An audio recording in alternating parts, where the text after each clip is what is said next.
Hello everybody, we are now looking at another LEGO Star Wars sets for August of 2021. Can't believe we've actually finally gotten to this point where I'm actually doing these sets for real. When we first saw these revealed all the way back, leaked all the way back in June, now these are finally out on the table. Very epic. This one I've been looking forward to the most. This one is called the Mandalorian Starfighter.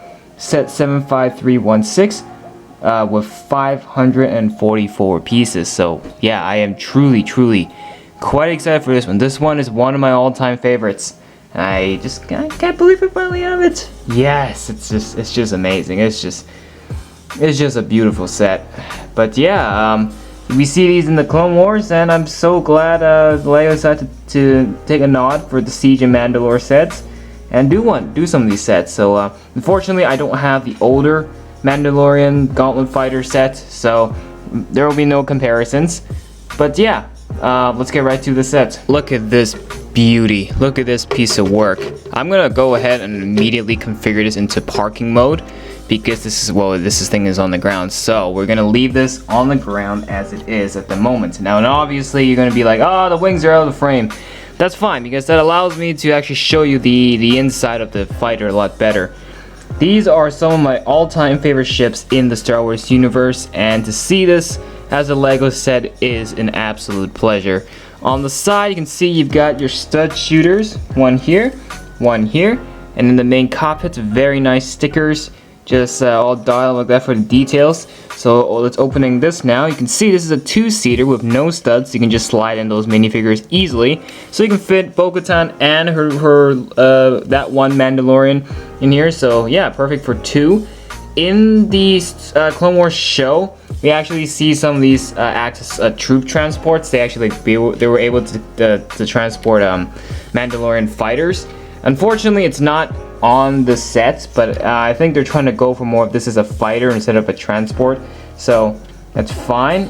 This is based off the Siege and Mandalore. These would be responsible for dogfighting and stuff, while the Republic gunships would be the ones transporting the troops. So yeah, I think it makes sense. Color scheme is great.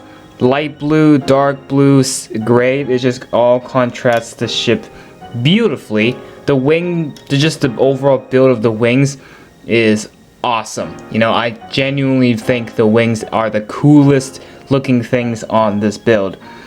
And yeah, it's just so cool. I'm sorry, I just can't get over how cool this is. Here is the back.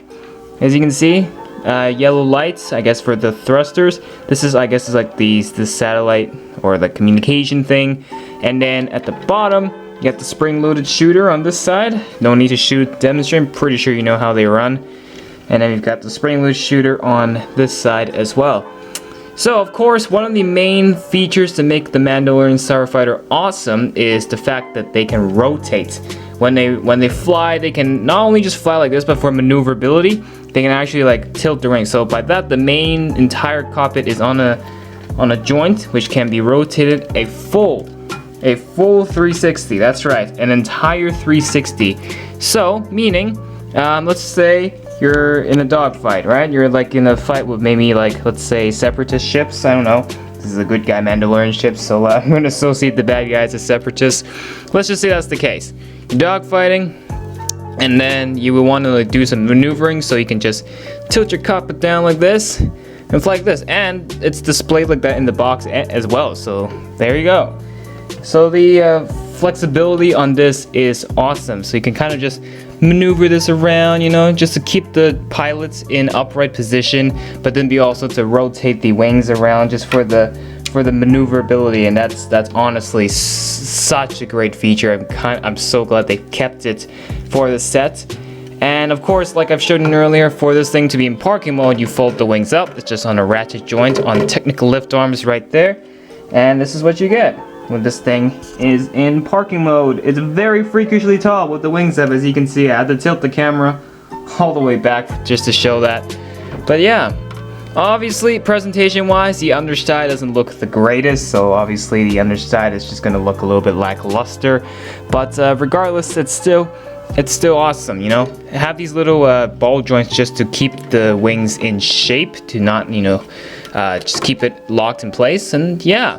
So, yes, I have been very clear with how much I appreciate this ship.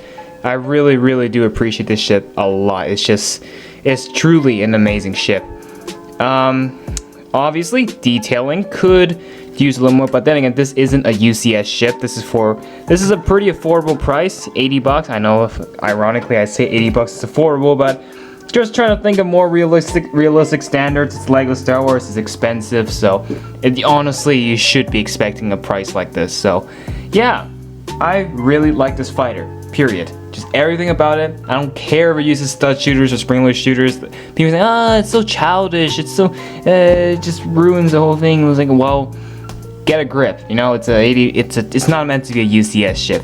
It's targeted for kids, so obviously kids are gonna want to play with this thing. So yeah, so that's it for this one. Let's look at the minifigures, which I'm sure are also a crown jewel in this set. Alright, minifigures time. Well, of course, want to first start off by looking at Gar Saxon, the bad guy Mandalorian in this set. My god, does he look amazing. It's Lego standard, so can't really expect much, but it's still cool to see Legos did put the extra budget into putting the little horn molds onto the helmet, which is a key thing for Gar Saxon. Nice jetpack at the back. The overall, you know, one of my all-time favorite color schemes is red and black, but this is red and dark gray, and it actually is close enough to it. He's got I believe these pistols are new. I haven't really seen these before, so I believe these are new. These are like specifically Mandalorian style like pistols, you know. So the horns on this is very nice. Makes and the overall print on the helmet also looks pretty cool. Here is his face at the bottom. Was something that they should really consider doing for Din Djarin, because we've seen his face already, and Lego still gives him a black face. So, but yeah, here's Gar Saxon's face underneath. He has no secondary face. Yeah, pretty epic figure. I will say the helmet is a little bit off, but then again, this is a Lego minifigure, so I can't expect too much out of it. So yeah, that is Gar Saxon. Here is a Night Owl Mandalorian, a Loyalist of Bo-Katan. Not necessarily any significance. It's just like a foot soldier, but it's cool. It's still cool to see Lego make one of these. I do wish in this set they included one in red for the, like, you know, for the Super Commandos. I believe that's what they're called, the ones who fight for Maul. But yeah, cool to see this. Cool to see the Loyalist, at least just a single soldier, as you know, just as a minifigure. It's a lighter print than Bo-Katan. She does have a darker, more dark grayish color scheme, but in this case, this one is more white. And then here, of course, this guy has the black head. I guess this is the way, but then again, these are like foot soldiers, so think of these guys in bulk, and you have basically all the Night Owls. And yeah, so that's pretty epic. You know, it may be a foot soldier, but that doesn't change the fact it's still a good Mandalorian figure. I have all appreciation for these Mandalorian minifigures. So, alright, here is Bo-Katan, and I believe a lot of people are going to be wanting to get the set for Bo-Katan, and this is a sore topic. Yeah, they've reused her hairpiece here, which has been used for like Claire, Nia, and just a bunch of other female characters. It doesn't match. I think M&R Production said this in his video as well. Like, the hair doesn't actually define Bo-Katan's hair good enough, because of course she has that big headband thing that she wears in both Mandalorian and in the animated series Rebels and Clone Wars. So that was one of the key things. However, Lego did try to incorporate it on the face print, but it's just not accurate enough. It needs to be on the hair. It needs to be on the hair. It's not on the face, it's on the hair.